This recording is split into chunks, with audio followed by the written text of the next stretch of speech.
Oreo. Oreo and Juliet.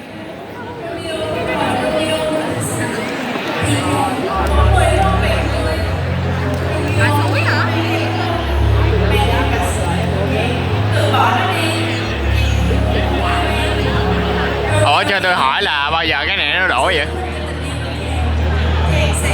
Bao giờ cái tường thành này nó đổ vậy? Lấy cái hộp pháo 5.900 bắn con cái được.